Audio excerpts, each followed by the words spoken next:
E Tudo aí, bom? Boa tudo noite, cara. certo? Como é que estão as coisas? Tá me ouvindo bem? Tô te ouvindo bem. Show, Então, Fabiano, show de então é bola. perfeito. Vocês me ouvem? eu tô te ouvindo Ouço, bem. ouço. Muito Show, bem. show. A gente vai dar uns 10 minutinhos aqui, Rodrigo. A gente colocou nos grupos e tal, mas você sabe, né? A gente só vai entrando. Brasileiros são assim mesmo. Fica tranquilo. Show. E aí, como é que vocês estão? Tamo bem, tamo bem. As coisas aqui estão começando a reabrir, né, Fabiano? Já tá É Começa, bastante voltando? coisa, né? Parque já voltou, né? Já voltou? começa, parque, tá tudo voltando, mas com algumas restrições, né? Com Uhum. alguns limites e preocupações, né? Show. Mas as coisas estão começando a voltar, assim. Massa, massa, maravilha. Restaurante ainda não tá aberto, salão de beleza, Uhum. tem várias coisas ainda fechadas, mas pelo menos eu sinto no ar já um gostinho de vida voltando ao normal, né? E aí, antes da gente começar no assunto oficial, né? O pessoal vai entrando. Hum. Acho que Jader entrou agora. Fala, Jader, boa noite. Você já tinha usado aqui a ferramenta do Google Meet alguma vez? Não, não. Essa não. É. A gente participa do. Não sei se vocês conhecem o Geração de Valor, que é um grupo do Flávio, né, que Uhum. era do WhatsApp, Sim. do WhatsApp. A gente participa do Geração de Valor Canadá aqui e as reuniões têm sido pelo Meeting. Eles montaram um agora aqui em Toronto e a gente faz parte Que legal, do Fabiano. grupo. Muito bom, muito bom. Parabéns. Legal. Show, show de bola. Os dois moram em Toronto? Sim, Eu moro em Toronto. na grande área, né? Na É, região metropolitana. Show. Fabiano mora em Toronto, cidade. Eu moro numa cidade chamada Oakville, que faz parte da região metropolitana, mas cerca de 45 quilômetros de downtown. Muito bom, muito bom. Maravilha. O pessoal entrando aí. Boa noite, todo mundo. O pessoal vai entrando. Eu entrei ao vivo aqui no, no Instagram também, tá?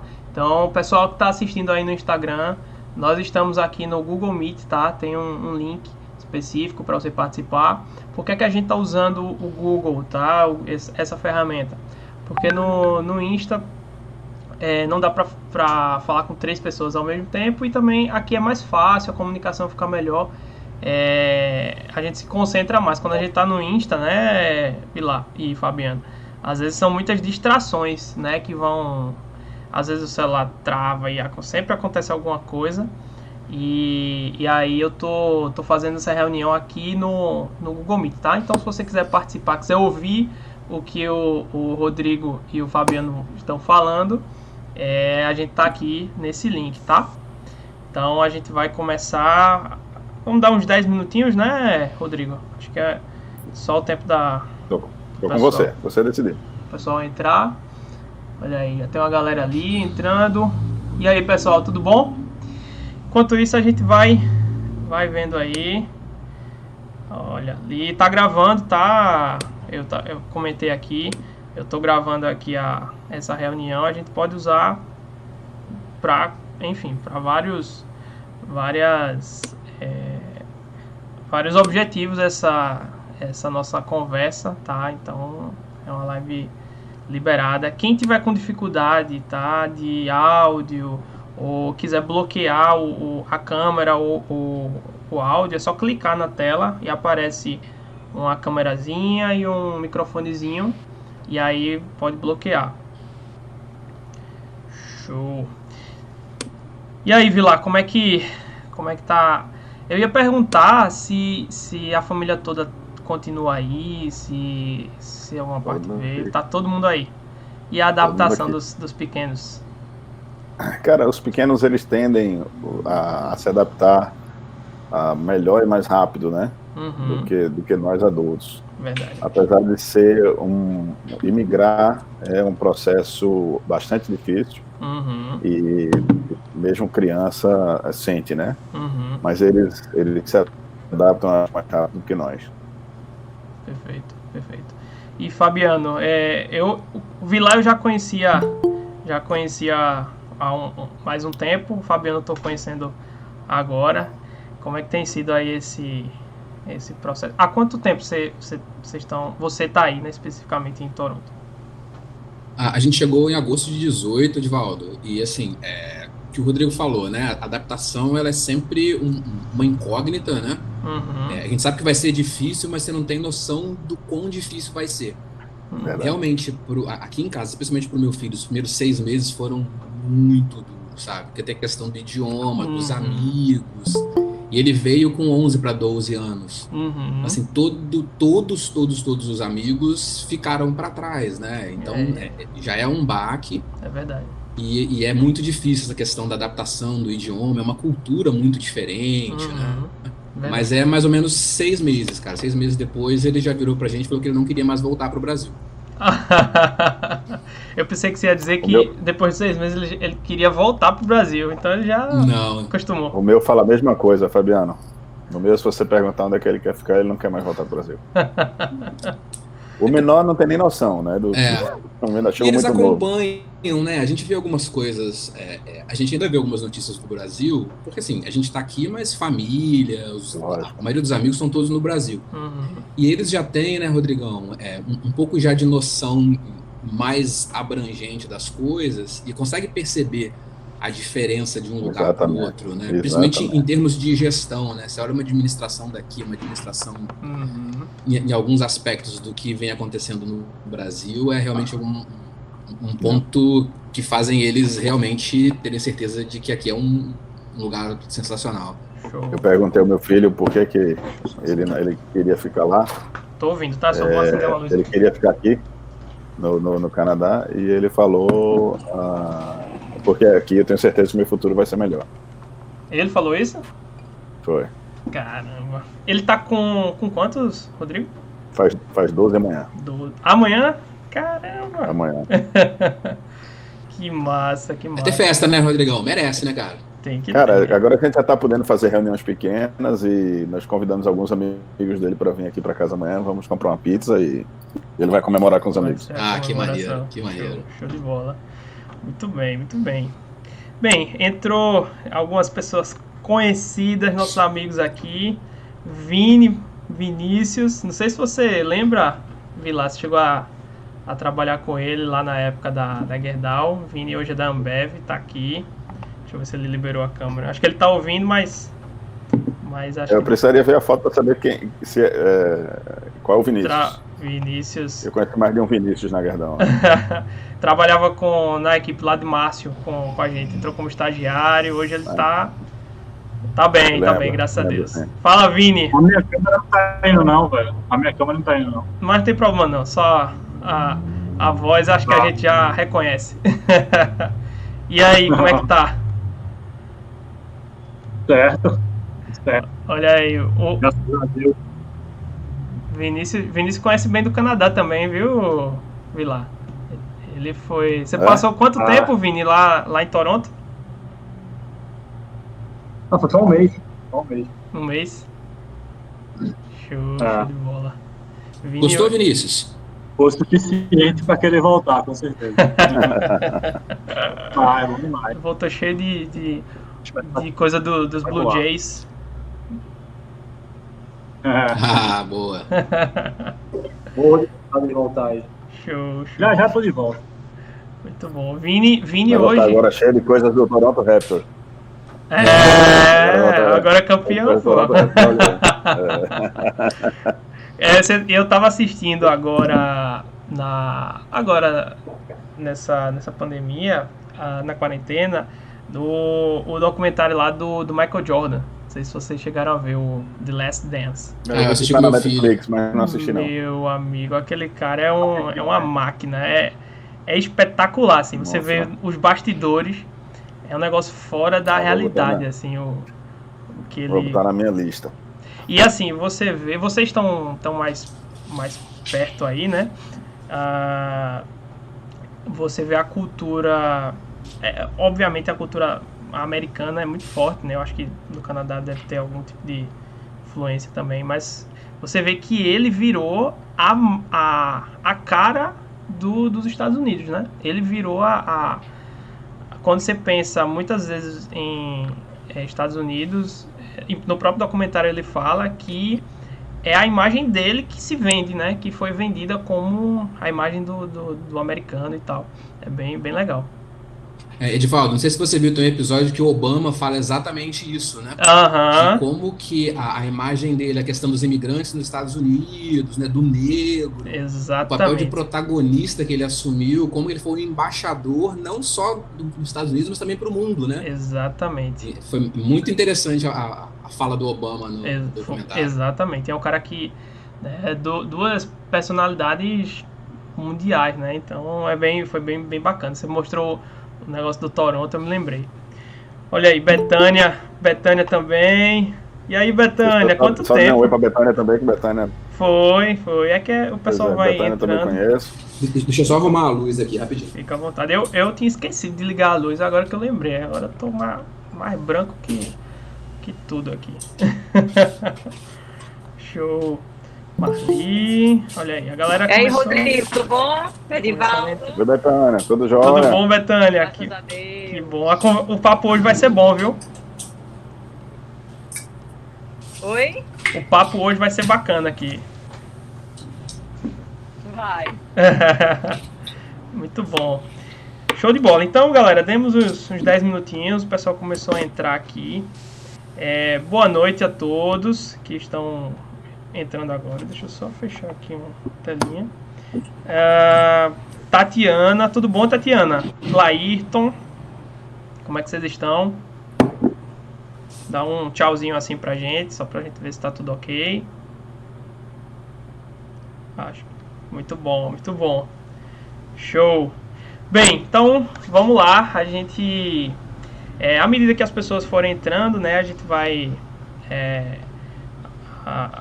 conversando e tal, mas para mantermos o horário, vamos começar vou começar com o Vilar, né, com o Rodrigo, que como eu tinha dito, eu já conhecia da Gerdau, a gente trabalhou junto. E aí, logo depois, o Fabiano também vai falar um pouquinho sobre a história dele. E o objetivo aqui, hoje, dessa live, o foco os temas que eu tenho abordado ultimamente são focados em carreira, tá? Então, eu tive a ideia de falar com o Rodrigo. A gente tava lá no LinkedIn. Rodrigo, você tá aí com a gente? Eu acho que a imagem travou, não sei se está ouvindo. Será que travou? O Fabiano tá ouvindo, né? Tô. Alto ele caiu. Já ele volta. Então, pessoal, eu tava pensando, né? Quem eu poderia chamar. A gente fez uma reunião agora. Opa, desculpa, pessoal, voltei. Voltou. Tava falando, Rodrigo, que eu tava pensando em qual seria a próxima pessoa pra gente fazer essa reunião, pra conversar. A primeira reunião nesse formato aqui, né, onde todo mundo consegue ver, foi na segunda-feira que eu fiz com o José Carlos. E assim, foi bem bacana. Foi bem bacana. Você conhece bem, acho que quem participou lá na segunda. Tive o prazer. Pode falar. Tive o prazer de contratá-lo como representante na Gerdau. Pois é. Aí foi exatamente esse tema que a gente abordou, né? Como ele saiu na época lá, que a gente era da usina, de um vendedor CLT, até hoje, né? Ele está mais consolidado, ele está muito bem. E ele até falou muito bem de você. E aí eu lembrei, você tem o Rodrigo, né? Que é um case também legal pra gente falar. Obrigado, cara. E aí Obrigado pela herança. Vou deixar você falar um pouquinho aí. A nossa ideia aqui vai ser contar a história, né? E trazer algum tipo de insight, algum tipo de sacada. Algo que possa ajudar as pessoas que estão participando, né? De alguma forma, a gente vai falar sobre carreira e vamos falar, consequentemente, sobre a carreira internacional. Tá? E aí, Rodrigo, eu vou começar com você. Queria que você se apresentasse e falasse um pouquinho o momento antes, né, de você ir para o Canadá. O que é que você fazia? Como é que era a tua vida antes aí como é que era a carreira, né, especificamente? Bem, boa noite, pessoal. Meu nome é Rodrigo. Conheço o Edivaldo já há algum tempo, né? Nós trabalhamos juntos na mesma empresa, que foi a Gerdau. E eu passei cerca de 18 anos, tive uma carreira de 18 anos aí nessa empresa, na Gerdau, né? Comecei como estagiário da antiga GI, uma organização de vendas da empresa, como estagiário do departamento de vendas, mas passei por todos os departamentos, todas as organizações de vendas da empresa. Fui morar em Fortaleza, fui morar em Maceió, atendi clientes no norte, passei por indústria, construtora, distribuição. Bem, tive uma bela de uma experiência na Gerdau e eu tenho uma dívida e uma gratidão imensa pela empresa e pelas pessoas com as quais eu tive o prazer de trabalhar lá na Gerdau, né? E aí, Edvaldo, teve já eram 18 anos de empresa. Caramba, já tinha 18 anos. Ou seja, você nasceu lá, né? Já tinha 18 anos. No caso, você... Quase isso. Foi você tinha um berço lá dentro, um berço de aço. Mas depois de 18 anos eu estava querendo alguma coisa nova, um desafio novo, e comecei a repensar isso, né? Quando eu comecei a repensar, eu estava em Maceió e eu recebi o convite para voltar a Recife, que é a minha terra natal, e assumir a unidade do Recife, da Comercial Gerdau. Um belo de um desafio, aceitei, fui para lá, mas com o objetivo de voltar aos meus planos de buscar um desafio novo depois de 2 anos. Depois de 2 anos eu comecei a pensar nisso e comecei a estudar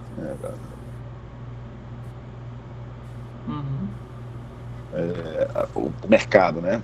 E nós estávamos no Brasil, já estava em crise, né? E aí eu comecei a perceber que sair da Gerdau para outra empresa num momento de crise não seria fácil e muito provavelmente... Pode passar. Ih, caiu. Acho que o Vilar acabou de cair, mas já ele volta. Show. O Rodrigo estava falando aqui, ele acabou de cair, mas ele tá voltando daqui a um minutinho. Opa, voltou. Muito bem. Show, vamos lá. Pera aí. Mute. Beleza, estamos de volta. Ok, estão me ouvindo? Sim, 100%. Estão me ouvindo? Vamos lá. E aí, Edvaldo, decidi buscar novos desafios. Nessa busca de novos desafios, entendi que o mercado brasileiro não era tão atrativo naquele momento. Como eu sempre tive um sonho de buscar uma experiência internacional, eu juntei a minha vontade de buscar um novo desafio, né? A dificuldade de achar um desafio que valesse a pena no Brasil. Provavelmente, talvez tivesse que sair do Recife, eu não estava muito disposto se fosse para mudar. E aí juntei essas duas vontades e comecei a pensar em realizar um antigo sonho de uma experiência internacional. E comecei a desenvolver o que eu chamo de meu projeto Canadá. Então, o projeto tinha nome, era? Projeto Canadá. Comecei a estudar sobre imigração, sobre as dificuldades que as pessoas passam, quais são os passos de um processo de imigração, os custos. Comecei a analisar isso tudo, né? Reforcei a questão do inglês, voltei a estudar inglês, comecei a estudar inglês voltado para o IELTS, que é o teste de proficiência exigido para entrar na faculdade. Perfeito. Então comecei a fazer esse plano, esse meu projeto, até que em agosto de 2018 eu aqui cheguei, né? Muito bom. Chegando aqui, a gente foi para a faculdade. Ô Vilar, George Brown College. Eu vou aproveitar esse momento que você falou, só interromper um pouquinho.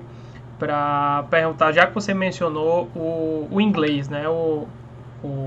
Você teve que... Você já falava alguma coisa e você teve que se especializar? Ou você precisou começar do zero? Só para a gente entender em que ponto você estava naquele momento da decisão, né? Deve ser uma dúvida de muita gente.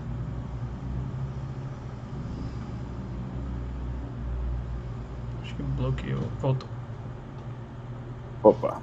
Desculpa, é porque o Wi-Fi daqui de casa tinha caído, eu estava no celular, mas como o Wi-Fi voltou, eu voltei aqui pro computador. Tá ótimo.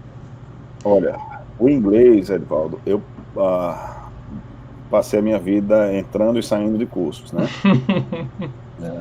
Eu também.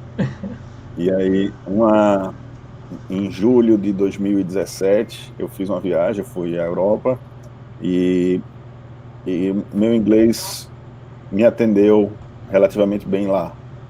E aí eu percebi que eu estava mais próximo do fim do que do início. Então, quando eu voltei em julho de 2017, eu disse, agora eu vou investir mais tempo no inglês para terminar essa pendência, né? Mas eu cheguei aqui com o inglês mínimo necessário aceito pelo college, né? Fiz o IELTS, tirei a pontuação mínima necessária, né? Ainda hoje não tenho o inglês que eu gostaria, mas se você tiver um inglês do zero e quiser migrar, pode naturalmente, mas o tempo de planejamento ele é maior. Entendi, legal, bacana. Acho que esse aí é bom saber esses bastidores, né? Porque às vezes as pessoas têm vontade de ir, não sabe qual o caminho. É legal que você tá aí e assim, você provou por A mais B como é que se faz, né? Muitas vezes você tem que fazer realmente um planejamento, né? Com certeza. Perfeito. Aí você pode voltar no eu costumo dizer esse negócio do planejamento, até agora nada me pegou de surpresa aqui. Até agora nada pegou de surpresa. Naturalmente, quando você planeja, você sabe que você vai passar algumas dificuldades, é uma coisa, mas quando você começa a passar essas dificuldades, a ausência da família, dos amigos, a sentir isso, naturalmente ele pesa mais do que você imaginava. Mas surpresa, até agora nada. Que bom. Tudo que a gente tem passado, inclusive as dificuldades, já tinha sido mapeado. Já estava mapeado. E assim, surpresa só boa, né, Rodrigão? Surpresa só boa. Uma grande surpresa foram os amigos que nós fizemos na faculdade, no college. Que legal, que legal. Eu acho um grupo bem legal. Acho que a gente vai chegar nesse ponto, acho que vai ser bem bacana. E assim, Rodrigo, você foi com a família assim, de cara. Como é que foi esse momento de, eu vou pro Canadá, mas você tem 2 filhos, não é isso? Tenho 2 filhos. Você já tinha 2 filhos no planejamento, né? Você já tinha os 2. Como é que foi esse momento aí de decisão? Um bem pequeno e outro já um pouco mais velho. Em agosto de 2018 eu cheguei com todos, tá? Em dezembro de 2017 eu estive aqui no Canadá, eu e mais 2 amigos que também já estavam planejando a vinda para o Canadá, e nós viemos para conhecer o Canadá e conhecer a cidade de Toronto e de Ottawa, que é a capital de Ottawa, né? Para decidirmos em que cidade nós iríamos ficar. Perfeito. Então viemos nós 3 aqui em dezembro de 2017 para conhecer. Fazer um reconhecimento reconhecimento de área, exatamente. Reconhecimento de área. Nós fomos, não fizemos nada de turismo, nós fomos rodar por bairros, conhecer a estrutura da cidade, tentar visitar a escola, tentar se imaginar vivendo naquela região, legal, etc. Então a gente veio fazer esse reconhecimento aí em dezembro de 2017, né? Quando eu voltei ao Brasil, sempre foi um planejamento que tem que ser um planejamento familiar. Assim, todo mundo da família tem que comprar ideia, porque é bastante duro, é difícil, e assim, tem que ser um projeto familiar, não pode ser um projeto individual. Então a gente conversou, decidiu, E na volta dessa viagem é que a gente bateu o martelo, em dezembro de 2017, de que a gente iria para o Canadá, realmente. E em agosto de 2018, eu estava chegando aqui, dia 1º de agosto de 2018, eu estava chegando aqui de forma definitiva. Caramba, eu imagino, assim, você falou que não teve nenhuma surpresa, assim, mas deve ter dado um friozinho na barriga, né, quando você chega e tal. Deu um friozão na barriga, friozinho não, dá um frio literalmente, né, porque você chegou o quê? Em agosto ainda é verão. Em agosto não estava tão frio, não tava mas tão frio, o frio depois chegou. Mas, por mais que tenha dado um friozão na barriga, eu sabia que eu ia sentir esse frio na barriga. Já estava mapeado também. Já estava mapeado também. Legal. Rodrigo, deixa eu te perguntar um ponto que eu acho que é bacana também. Em relação à carreira, você já tinha... Eu não sei se eu não peguei esse ponto, mas você já tinha saído na época, ou você primeiro planejou e depois saiu? Como é que foi em relação à tua carreira em si? Eu planejei tudo, né? Ainda estava empregado, ainda estava no CLT? Não, em dezembro de 2017, quando eu vim para cá, eu estava empregado. Poucos dias antes eu tinha inaugurado a nova unidade da empresa no Recife. A gente tinha uma nova unidade lá, que foi um belo desafio. Alguns dias depois da inauguração, eu vinha ao Canadá. Não, eu estava empregado, eu fiz o planejamento todo empregado. Perfeito. Legal, muito bom. E aí, assim, acho que é bacana porque às vezes as pessoas pensam que para fazer uma transição, por mais simples que seja, muitas vezes tem gente que só vai na base sabe, tem que ser agora, é aqui agora, e assim, é bacana que você mostrou que dá para se planejar muito bem, inclusive dentro da empresa. E é muito disso também que eu tenho falado. Tem gente que... eu atendo algumas pessoas com coaching, né?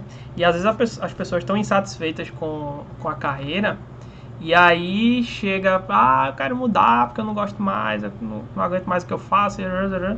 E aí você vai ver assim, será que... Vamos entender a causa dessa insatisfação, né? Realmente se você descobriu que realmente você não é aquilo que você sonhou para a tua vida, então dá para ser feito de uma forma um pouco mais planejada do que tão brusca assim, né? Acho que quanto mais planejada, menor o impacto, né? Quando você planeja, você mapeia e mensura risco. Então, todos os riscos, eu sabia quais eram os riscos que eu estava passando, né? Naturalmente, o teu planejamento ele não sai perfeitamente como você fez. Claro. Por exemplo, quando eu vim ao Canadá, a ideia era fazer o college, né? São 2 anos de college, depois aplicar para emprego, entrar no mercado de trabalho, que isso ganharia pontuações, para depois aplicar para o Express Entry, que é a forma mais comum para conseguir o PR, que é o Permanent Resident, que é a residência permanente, que é um passo antes da cidadania. Perfeito. Então, meu planejamento era igual ao que grande maioria faz, né? E aí eu pedi a você para convidar o Fabiano, porque o Fabiano, além de ter uma história muito rica também no Brasil, ele está passando exatamente por esse processo. Legal. Que é o processo que a grande maioria faz, né? E ele está indo super bem, já voltou para o mercado de trabalho dele, ele vai contar a história dele. Bacana, perfeito. O meu planejamento era fazer exatamente esse caminho que o Fabiano fez, mas eu sempre também tive um sonho de empreender, sabe? Sempre. E aí, chegando aqui... Aí onde vem o ponto da virada. Aí eu chegando aqui, comecei a enxergar algumas oportunidades, conversei com alguns amigos, e para resumir, acabei montando uma empresa. Essa empresa até agora só gerou despesa, ainda não gerou receita, mas se Deus quiser vai gerar muita receita, se Deus quiser. Quanto tempo tem lá de aberto, enfim? Olha, eu abri oficialmente em julho do ano passado, mas até isso mudou um pouco, porque a ideia da empresa era uma e outras... Quando você quer empreender, não só para empreender, mas no trabalho, tem uma ferramenta que é fantástica, é o network. Uhum. E você chega num país sem network nenhum, né? Uhum. Zerado então, zero de network. Você não conhece ninguém. Então você vai construindo o seu network. Uhum. E aí eu fui conhecendo pessoas aqui que queriam também empreender e alguns projetos foram desenvolvendo. Então, a ideia inicial da empresa também já não é mais a que eu estou seguindo, né? Uhum.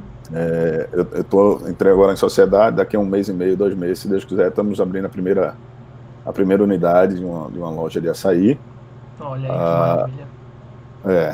Em parceria com o franqueado Master, no Canadá. Perfeito. E é brasileiro? Ele é brasileiro. É brasileiro, ele trouxe a franquia daí para aqui, para o Canadá. A gente chegou a conversar ainda no Brasil, e para adquirir o PR, o empreender não é o melhor caminho. Então, lá no Brasil, eu acabei desistindo de empreender com ele, porque eu iria vir como sócio da marcha, etc e tal. Então você já tinha essa ideia antes antes de ir, ou isso surgiu quando chegou no Canadá? Como eu te disse, assim, eu sempre quis empreender, né? E um desses colegas, desses amigos, um amigo meu que veio comigo em dezembro de 2017, ele é amigo do proprietário da Master, né?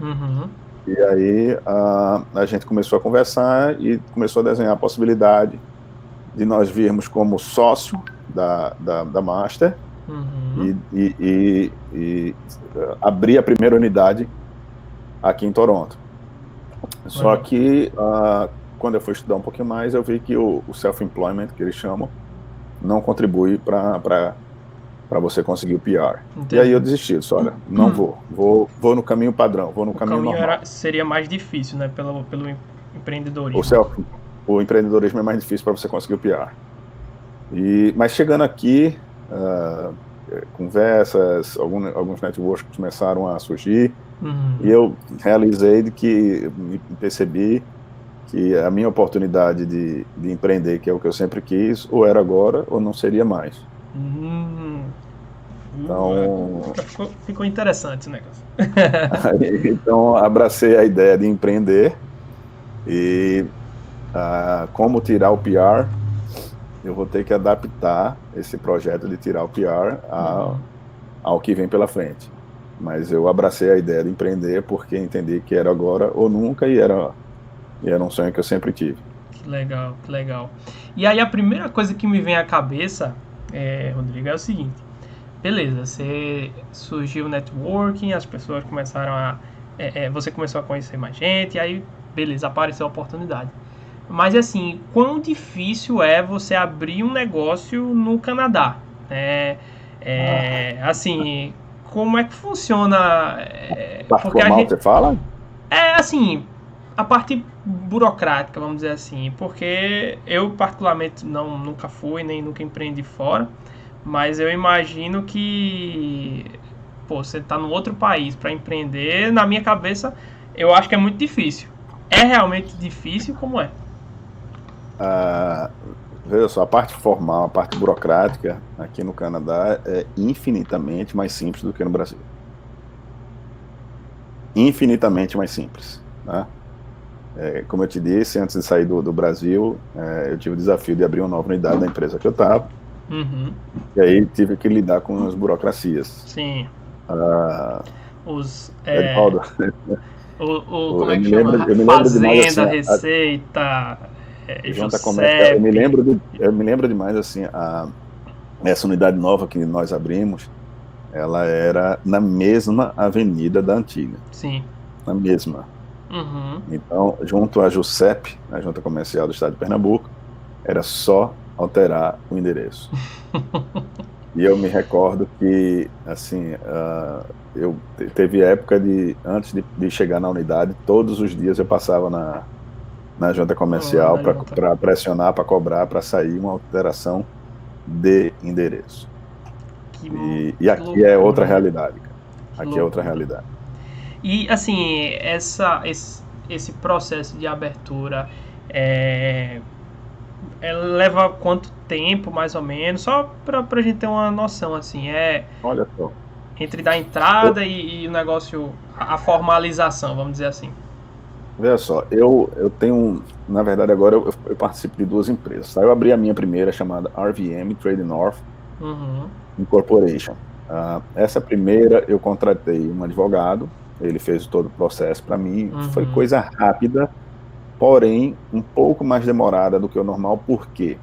Porque na província de Ontário, você, para abrir uma empresa, você precisa ter um sócio canadense.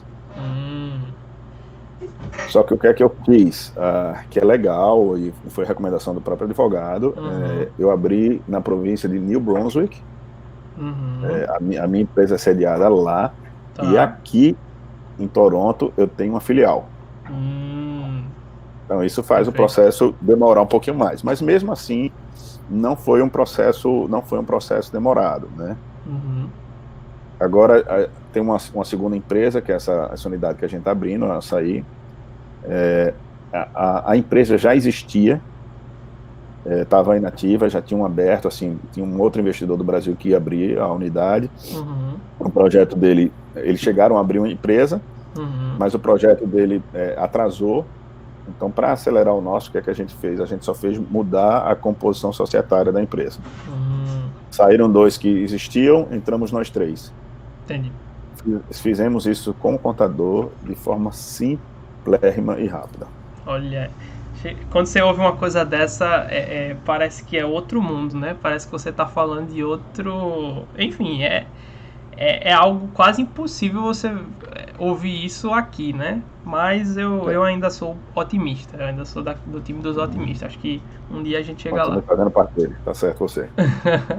Muito legal, muito bom, Milá. Show de bola. E aí você abriu a empresa, então você fez foi uma dupla transição. Você fez uma transição de carreira, né?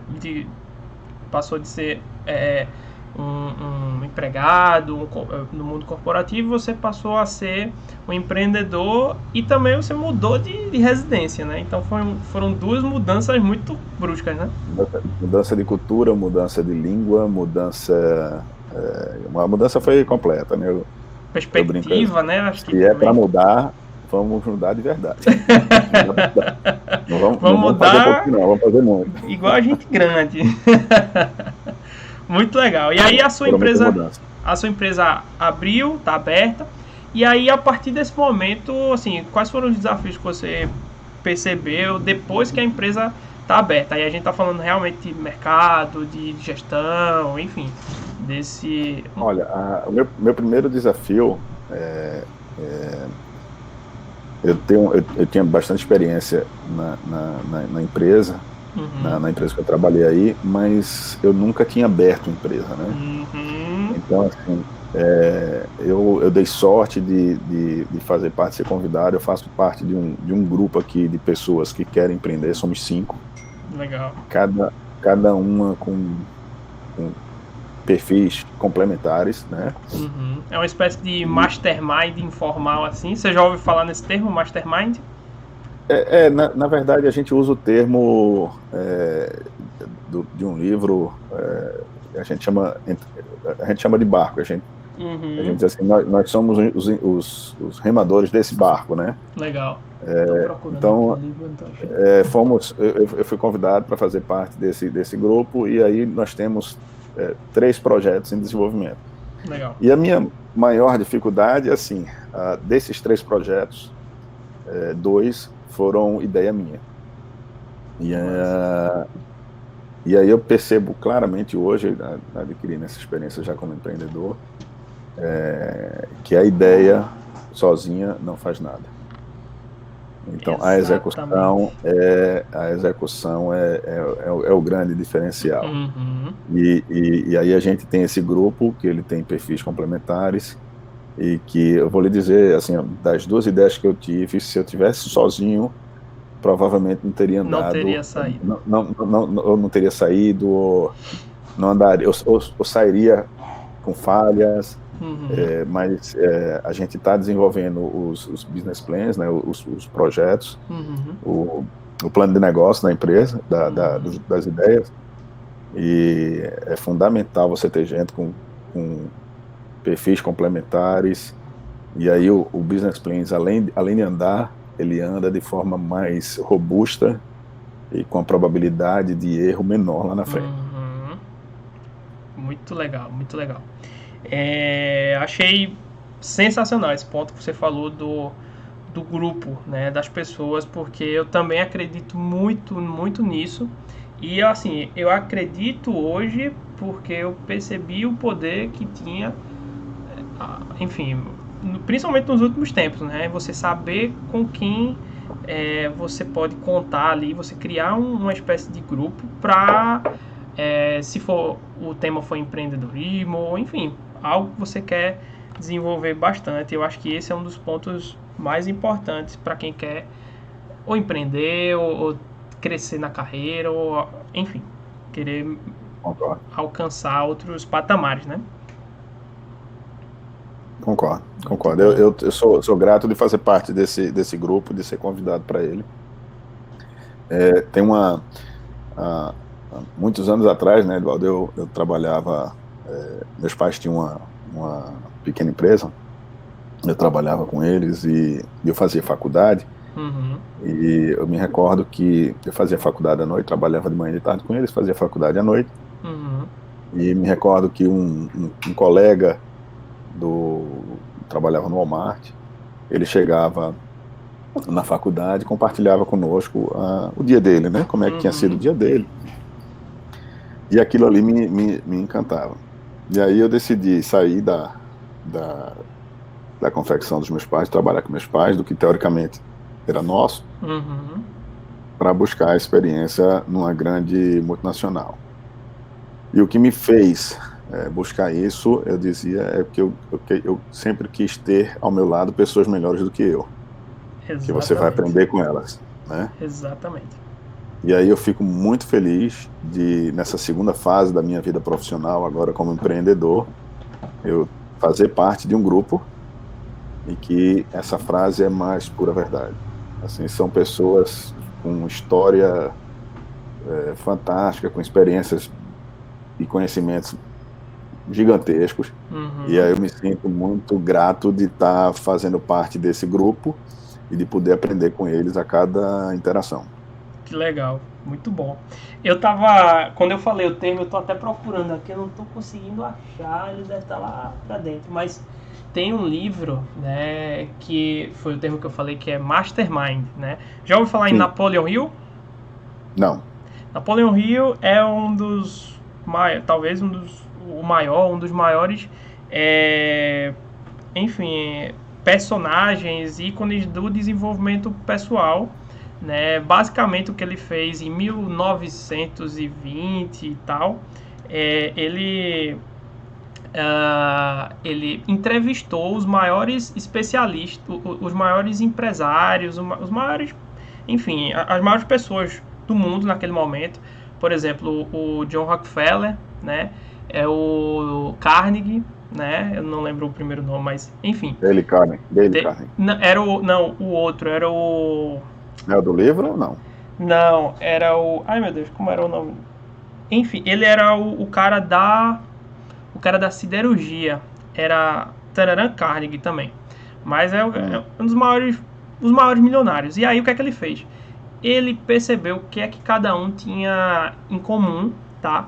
E aí ele escreveu alguns livros, e um deles é o Mastermind, que é justamente as pessoas de maior sucesso na história, eles se reuniam em grupos, né? Eles se reuniam, só que não era qualquer formato de grupo, né? Era um grupo, pessoas com pensamento, com uma linha de pensamento parecida, não necessariamente todo mundo concordava, mas o grupo ele tinha as regras próprias. É mais ou menos o que você falou. Andrew Carnegie.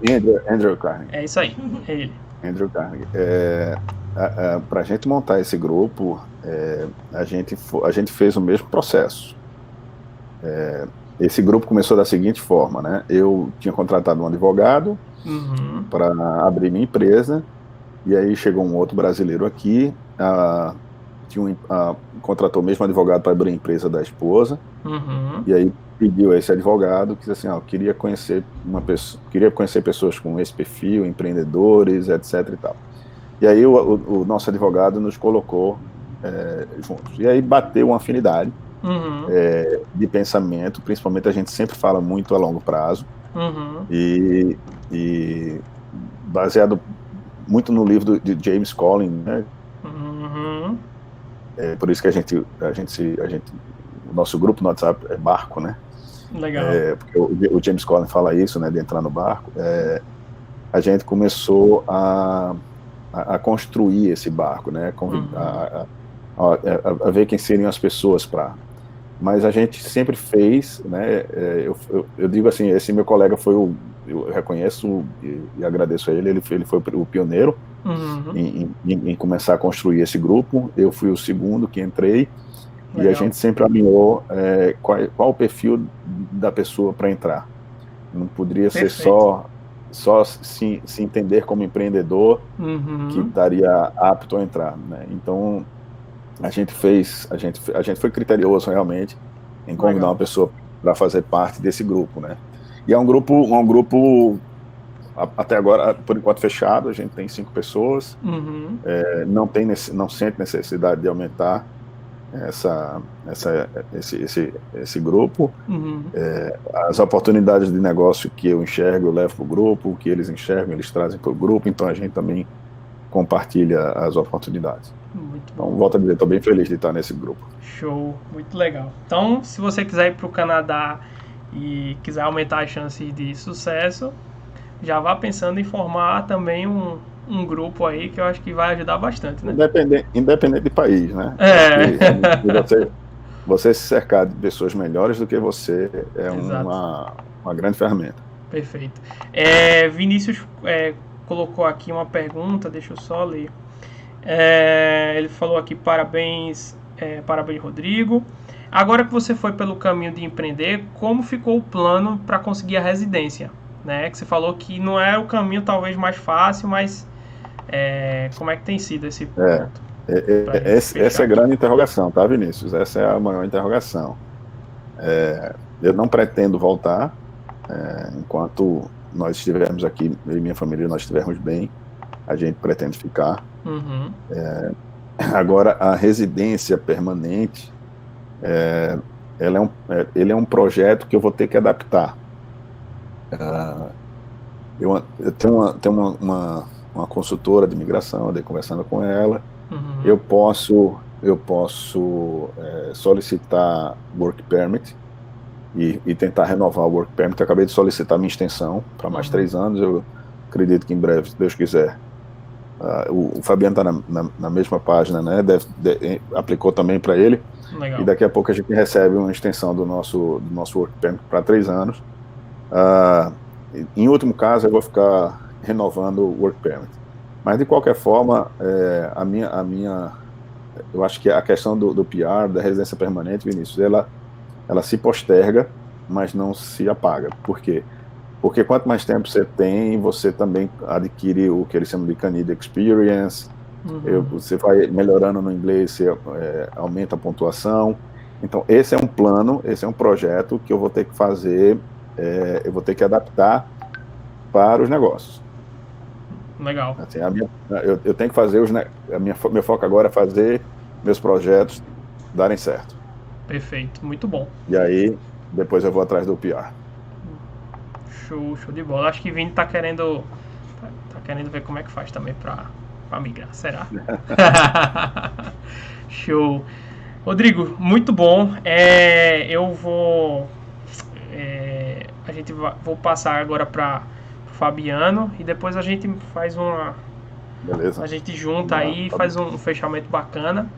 Tem boas histórias para contar também. Achei bem bacana esse começo.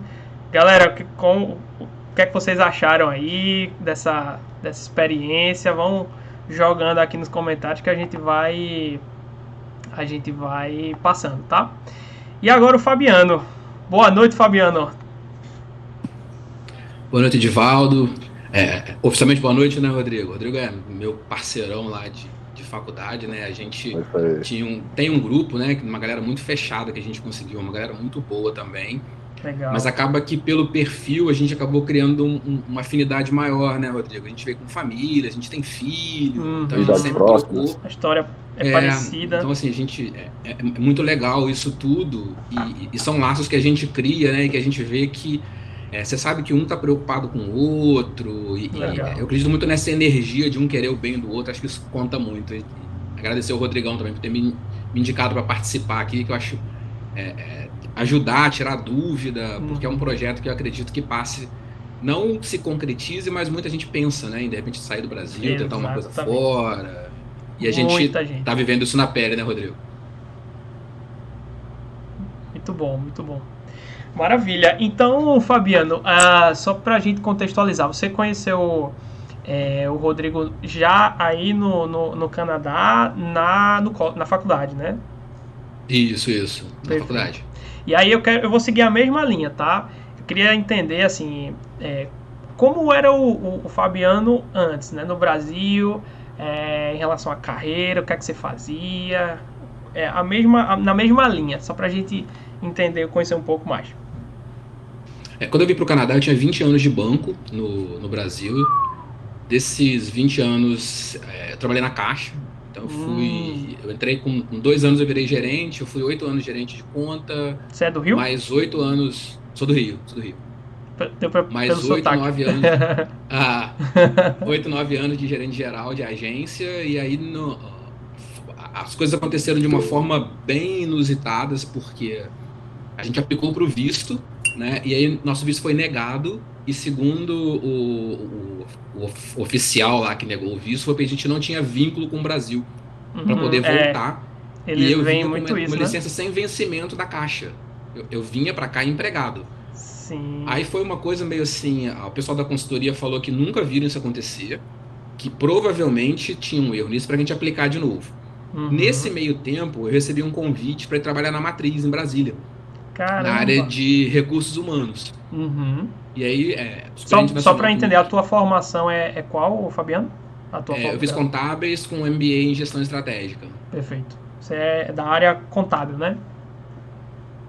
Assim, na originalmente verdade, é mais área financeira. Né? Porque o contábil em si é mais específico, a gente acaba não usando em banco, né? Mais a questão de análise, todas essas coisas você acaba usando um pouco.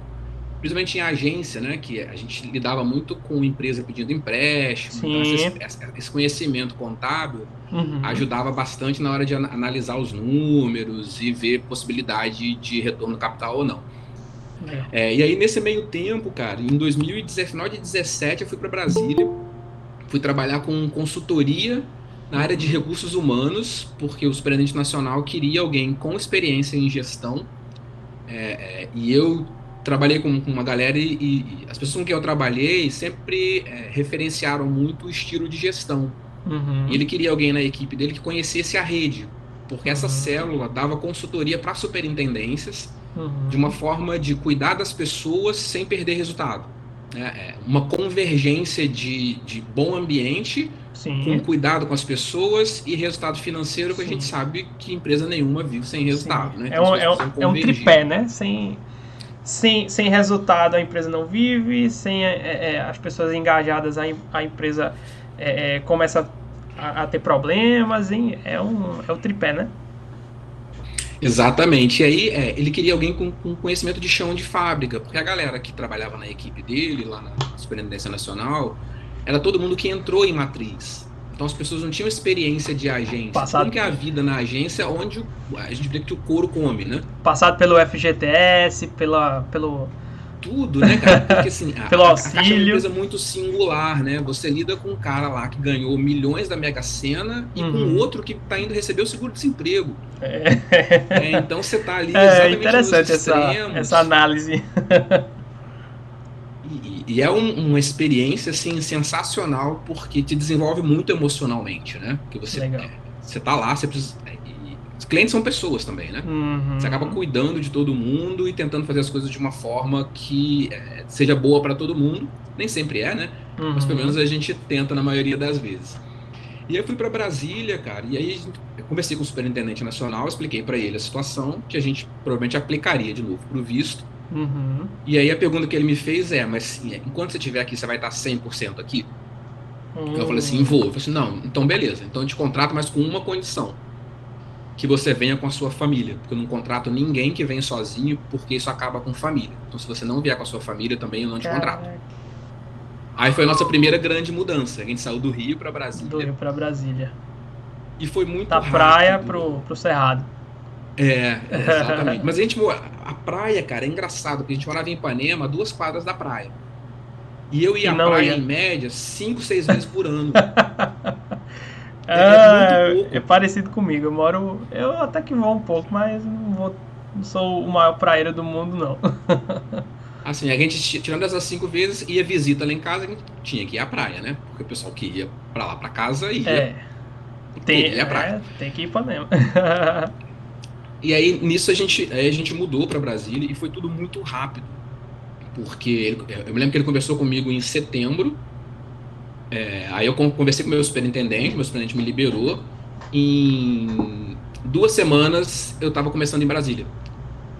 Engraçado que Eu fui sozinho, porque meu filho não podia perder o ano na escola, né? Eu cheguei lá no final de setembro. Aí cheguei, fiquei 2 dias lá, fui para São Paulo, que ia ter um curso dessa área que eu ia trabalhar. Aí fiquei 3 semanas em São Paulo fazendo esse curso. E aí foi bom que eu conheci a galera do Brasil inteiro que ia estar na célula que eu ia coordenar lá de Brasília. Bacana.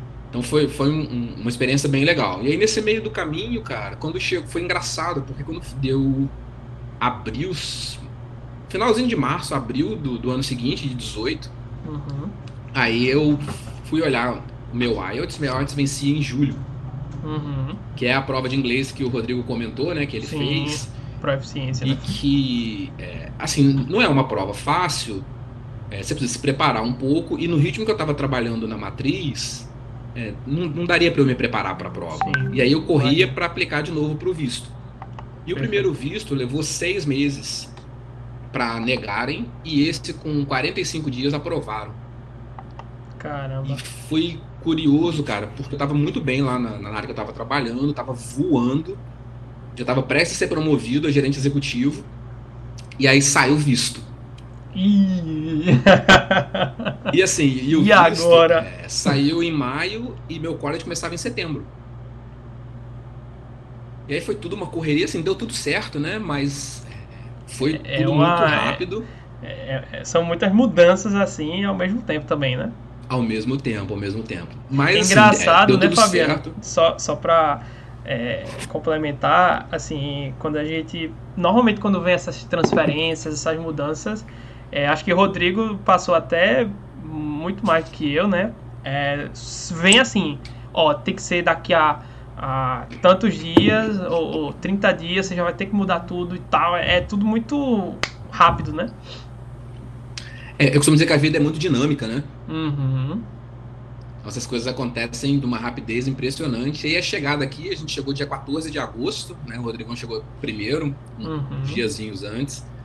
E vocês não se conheciam? Né? Vocês não... Contato zero, assim. A gente se conheceu mesmo em sala de aula. Legal. Aula de inglês até. Que a gente tinha um inglês no college, né? A gente estava fazendo junto. Show. E aí começa o college, cara, e assim... E por mais que você tenha inglês, que você estudou, que você fale, quando você vem para um país onde a primeira língua é o inglês, a sensação que dá é que você nunca vai falar inglês. Porque por mais que você aprende uma coisa, aí o outro fala do seu lado e o cara é nativo. E aí você ia para a sala de aula, uma galera, tinha muita gente de fora, mas tinha muita gente nativa. Sim.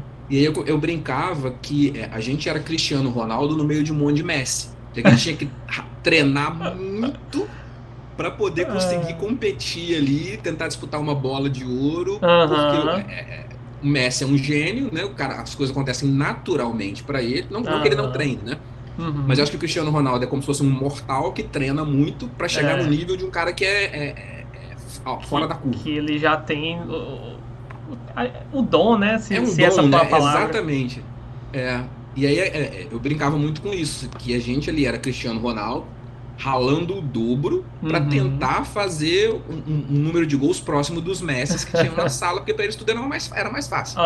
Eu acho, eu tive uma experiência também, só que a minha foi também de 30 dias, e acho que você falou é muito interessante, porque você deve ficar com a sensação de caramba, eu não estou entendendo o que eles estão falando, o que será que está acontecendo? Sei lá, às vezes sei lá, contam uma piada e você não entende, e aí você fica, sabe, com aquela sensação de que acho que é como você falou, acho que não vai dar, acho que a primeira sensação deve ser assim, ferrou, eu não vou conseguir. Mas e aí, você conseguiu? Cara, o engraçado, é uma coisa que impressiona, que a gente que não vive, né, o idioma aí no Brasil, mas que a gente conversa com algumas pessoas, não é a mesma coisa. E aí você ouviu o professor a primeira vez, você fala assim, ferrou, o que vai ser de mim? Aí na próxima Fiz aula, essa mudança toda e acostuma. cheguei aqui e não vou nem entender o que ele tá falando direito, né? Acho que... Mas na primeira aula é um choque, né? Porque você não está acostumado. Isso porque tem professor de tudo quanto é canto do mundo. Porque Toronto é uma cidade muito cosmopolita. Então você tem aqui a quantidade de... Você andar na rua, você não sabe... Se você vai olhar, você não sabe quem é canadense, quem não é, porque todo mundo... Você só vê gente de background diferente. E o Canadá, ele tem essa fama, né, Fabiano, de aceitar muitas culturas e tal. É muito acolhedor, né? Eu vi... Eu não sei, foi o próprio Vinícius, eu acho que quando foi pro Canadá, eles que via muito asiático também, né? Eu não sei se em Toronto especificamente, mas diz que percebeu muito mais asiático do que o normal Tem muito, aqui tem muito asiático. Na área que eu moro, então, tem bastante. E aí, mas o inglês, cara, aí na aula seguinte, seu ouvido acostuma com a forma com que o professor fala, e você começa a entender melhor as coisas. A diferença é que quando você vai para uma sala de aula, você começa a ver muita coisa técnica que você não tem hábito de estudar, né? Mesmo se fosse português, eu acho que tinha algumas coisas que deveriam dar uma travada, assim, né? Novo. Tudo muito novo e assim, é a expressão que você não está acostumado a ouvir. E aí a gente começava a estudar em casa mais um pouco, ler um pouco, tentar identificar algumas coisas, mas no geral, assim, a gente consegue se habituar. Legal. O primeiro semestre é um caos, né? Você acha que não vai conseguir trabalhar, não vai conseguir fazer mais nada além de estudar, mas depois as coisas vão tomando o rumo delas. Legal. E eu acho que eu imagino, né? Eu morando no Brasil e vendo essa mudança de vocês, eu imagino que deve... você no primeiro momento você diz, não vai dar. E como você falou, você vai se acostumando e você percebe que como nós conseguimos nos adaptar, né, até as situações mais adversas que acontecem na vida, todo mundo passa por essa situação, mas você percebe que a gente consegue se adaptar, né? É só você realmente ter certeza, você saber aonde você quer chegar. Eu acho que esse é um ponto que deve ter sido importante, né? Uma coisa que o Rodrigo comentou, né, assim, nada é sem planejamento, né? Assim, a gente planeja há muito tempo, a gente calcula tudo. Eu li um livro que ele chama, não assustem com o nome, mas é A Sutil Arte de Ligar o Foda-se. Essa é a tradução pro português. Não sei se você já leu. Adorei o nome. Mas ele tá aqui na lista, eu acho que ele tá por aqui. O que me chamou muita atenção nesse livro é que o cara traz uma visão de, eu quero ser CEO da minha empresa. Só que todo mundo, geralmente, quando quer alguma coisa, na média, né, tem pessoas diferentes, mas a média eu quero isso, por aquilo. Mas ninguém olha o que tem de perrengue no meio do caminho para avaliar. Eu tô disposto a isso tudo para chegar lá. Pagar o preço. E aí, para mim, esse foi o melhor pedaço do livro, porque realmente vir para o Canadá é exatamente isso, porque a gente larga uma carreira consolidada, em que a gente é referência naquilo que a gente faz, a gente é profissional de sucesso reconhecido, e vem para começar literalmente do zero. Às vezes não entender o que o outro fala, a pessoa não tá nem aí para quem você é, não que eles não te tratem bem, tá? Mas a gente se acostuma com um nível vida, de status, de que as pessoas às vezes te olham e falam assim, não faz isso aqui porque é o Fabiano, faz isso aqui porque é o Rodrigo, não, isso aqui foi o Edivaldo que pediu, faz aí, cara. E aqui não tem mais nada disso. Então é um exercício de humildade diário, porque você é mais um. Massa. E precisa estar ligado nisso, porque senão não vale a pena, porque você vai sofrer mais do que vibrar. Massa. E Muito o Rodrigo legal. sabe, né? Aqui a gente vibra com qualquer. Cada vitória pequenininha, que talvez no Brasil não tivesse significado nenhum, aqui é motivo de comemoração. Muitas taças de vinho, né? Muitas taças de vinho, né? A gente já é quase sócio da LCBO aqui, né, Rodrigão? E aí são essas coisas que fazem muita diferença e que precisa estar dentro do planejamento de todo mundo. Tô disposto a ser 100% humilde, começar do zero, literalmente. Muito então, assim, legal. Esse acho que é o maior exercício nosso aqui para poder dar certo, né? Eu acho que mexe um pouco, né, Fabiano, até com o seu o ego, né? Acho que você deve haver uma guerra mental muito grande. Caramba, poderia estar, sei lá, muito bem lá, né? Talvez ganhando mais, talvez numa posição de mais status, enfim. E agora eu tô aqui estudando sem conseguir entender nem o que a pessoa fala. Mas eu acho que você falou muito bem. Acho que o que você falou, eu acredito muito, que é você conseguir saber para onde você está indo e pagar o preço, né? Eu acho que quem não quer pagar o preço não vai conseguir chegar aonde ela quer. Que também nada vem fácil. E mapear o preço, né? Porque às vezes a pessoa fala assim, não, eu estou disposto a tudo para conseguir isso. Mas o que é o tudo? Né? E aí, às vezes, no tudo é muito grande, isso, né? É muito abrangente isso. E às vezes, se você não mapeia, você fala assim, pô, mas isso eu não imaginava que era assim, né? Então, eu acho que essa questão do planejamento faz muita diferença nesse aspecto. Perfeito. E tudo, né, cara? Eu comecei a trabalhar no Starbucks aqui. Meu primeiro emprego foi no Starbucks. Que massa. E foi engraçado, porque foi a primeira entrevista que eu fiz, e é uma empresa, assim, que eu sou fã dos caras, a gente viaja muito, né? Agora não, né? Porque a gente tá aqui numa jornada nova. A gente sempre viajou muito. Em tudo quanto é lugar do mundo que a gente ia, a gente procurava uma Starbucks, porque o ambiente era igual, e eu ficava impressionado em como eles conseguiam ter um padrão, né, numa empresa desse tamanho e ser igual. Eu entrava na Starbucks de Ipanema, eu entrava na Starbucks de São Francisco, de qualquer lugar, e você se sentia como se estivesse no mesmo lugar. Não tinha diferença de país, de cidade. Legal. Era um ambiente muito interessante. E eles conseguem padronizar e personalizar ao mesmo tempo, né? Porque o atendimento é muito humanizado, né? Eles conseguem, enfim, com pequenos gestos, personalizar aquilo que é padrão. A cultura da empresa, isso é muito forte na cultura da empresa, né? E isso eu posso dizer porque eu tive dentro, né? Eu fiz os treinamentos. Então, a primeira coisa que você vê que eles falam a gente sempre enxerga o melhor no outro. Se o cliente chegou e disse que o café dele tá ruim, a gente troca na hora. Você não pergunta por que tá ruim, o que aconteceu, porque a gente acredita no melhor dos outros. Bacana. E isso na cultura é muito legal para você entender como as coisas funcionam, né? E aí você vê um toque tão pessoal numa rotina tão automatizada, porque os processos, para você ter uma ideia, você conta quantas vezes você vai sacudir o shake para fazer um frappuccino. Isso é verdade mesmo? É verdade? É padronizado, sim. Caramba! Você tem padrão de quantos segundos você vai deixar o vapor para fazer o steam milk, para fazer o forno. Então tem padrão para tudo. E mesmo num lugar tão cartesiano, eles conseguem quebrar isso e virar o que eles chamam, né, de que é o segundo endereço do cliente. Muito legal.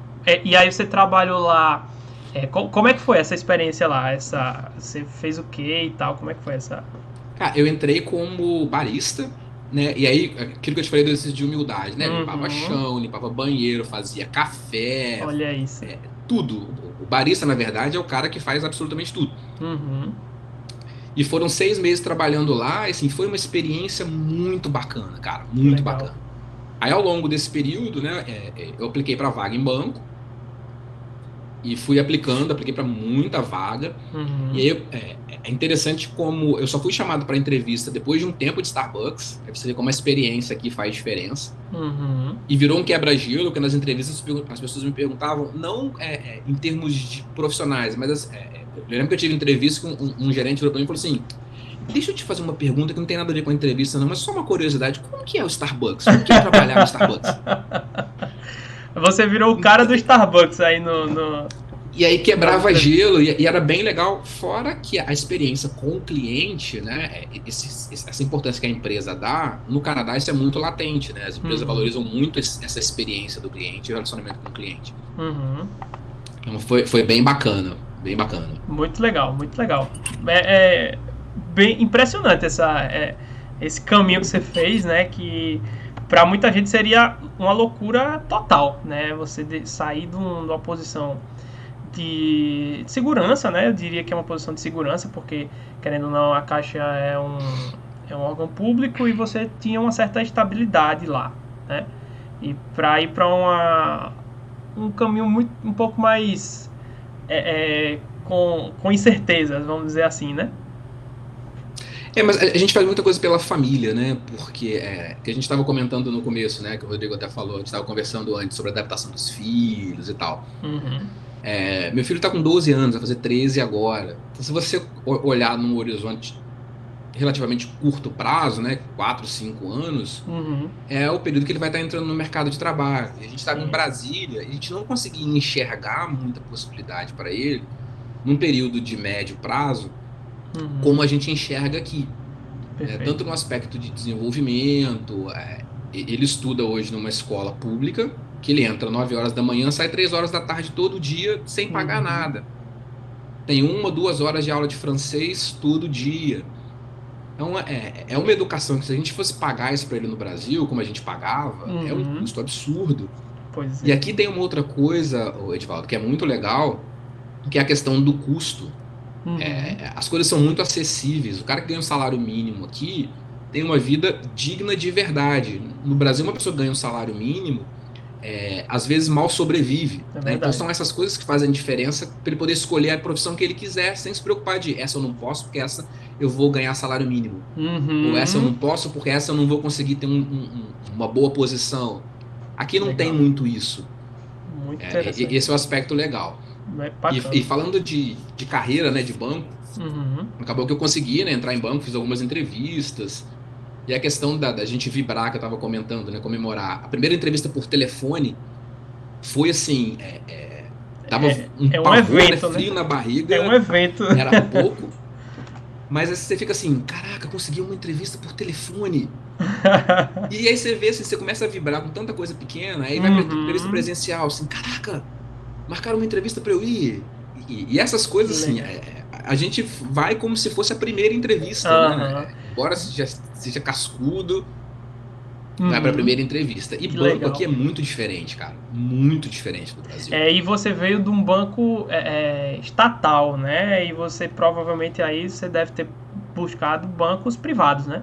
Tem diferença, assim? Ou... Não, aqui não tem muito isso, não. E, na verdade, assim, a própria Caixa, Banco do Brasil, hoje em dia, em termos de agência, não tem tanta diferença para um banco privado em termos de cobrança de resultado. A Caixa, com um agravantezinho maior, que além de todo o atendimento social, o seu superintendente não quer nem saber se tinha 200 pessoas para receber o fundo de garantia. Quer saber se você bateu a meta de seguro. Sim. Então, assim, e na Caixa, por mais que não mandem as pessoas embora, os gerentes são cargos comissionados. Então, o superintendente dá um tapinha no ombro, no dia seguinte você volta a ganhar como técnico bancário. Literalmente de um dia para o outro. Literalmente de um dia para o outro. Eu tenho um amigo que trabalha lá, eu conheço um pouco, ele me falou um pouco dessas metas. Mas assim, esse lado social, né, que eles têm, que eu conheço, eu acho que realmente é como você falou, tem um peso no dia a dia grande, né? Sim, impacta muito, né, porque você tem que atender todo mundo. Você não pode virar para o cara que recebeu um fundo de garantia e falar assim, não vou te atender não, porque eu tenho que bater essa meta. Você precisa atender todo mundo, só que você precisa arrumar um jeito também de bater a sua meta. Então assim, são esses desafios, e aqui, cara, eu trabalho no CIBC, Depois eu até te mando o link com o overview do banco, para se o Perfeito. pessoal tiver interesse em ver como que é o banco e tal. Massa. É um dos top 5 aqui do Canadá, Uhum. é um dos 5 maiores bancos. E o legal é que o propósito do banco é fazer as ambições dos clientes se tornarem realidade. Que legal. E aí a gente vê, cara, que no dia a dia não é um propósito bonitinho para vender o banco. Que tá As pessoas- no quadro e ninguém aplica, vamos dizer assim. As pessoas vivem isso mesmo, cara. É muito legal. Muito legal a link aí. forma como as pessoas trabalham. O Rodrigão mandou ali o site. Obrigado, Rodrigão. Ele é privado ou É um privado, banco privado? É um banco privado. Tem 40 e poucos mil, se eu não me engano, funcionários Caramba. ao longo do Canadá, Estados Unidos. Tem nos Estados Unidos também, tem em um ou outro lugar na Europa. Uhum. Tem na América do Sul, não me lembro onde, mas tem também. É um banco bem grande. Bacana. E o que chama atenção é que a gente trabalha, eu tô trabalhando no caixa agora, né? Uhum. A gente trabalha de cara com 3 moedas na gaveta. A gente tem dólar canadense, dólar americano e euro. É padrão. Sim. A gente trabalha com as 3 Porque moedas. o Canadá ele tem uma ligação ainda muito forte acredito, com a França, né? Pelo francês. Eu imagino que é isso. Não sei se tem a ver ou não. Não, até é porque demanda mesmo. Pô. Aqui as pessoas viajam bastante e aí acaba que a gente tem necessidade de ter euro na gaveta para as pessoas viajarem mesmo. Mas não é por relação institucional ou cultural, não. Tá. É mesmo necessidade de mercado. Mercado. Talvez os outros bancos também sejam assim. E aí você já E aí uma coisa que impressiona, cara, aqui a gente avalia em termos de empresa, né? No Brasil a gente investe muito em segurança, né? Uhum.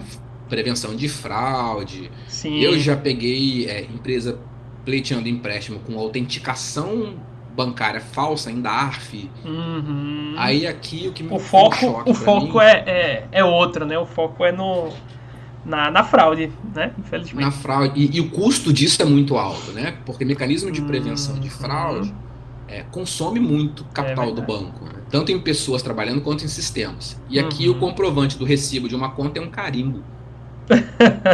Cada caixa tem o seu carimbo, o cliente paga a conta, você carimba a conta, tá paga.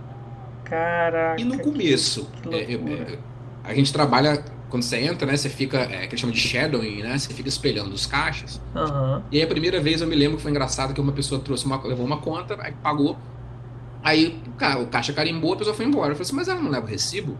Aí o cara virou pra mim e falou assim, não, mas eu carimbei. Eu falei assim, não, o recibo tipo de que ela pagou. Eu carimbei. Aí o cara falou assim, não, mas tá carimbado, tá pago. Eu falei assim, não, mas não tem que imprimir nada pra comprovar que tá pago? Aí o cara olhou pra mim com uma cara de interrogação. Tu é do Brasil? Assim, gente, o que esse cara tá falando? Aí você começa a perceber a questão da cultura. E o cliente não precisa de nada. Pra ele, tá carimbado, tá pago. Então, aí você imagina o custo de um carimbo e o custo de todo um sistema de prevenção de fraude com autenticação mecânica, com chave disso, chave daquilo. É verdade. É bem interessante, cara. Tem uma frase, acho que o Rodrigo até talvez pode contribuir.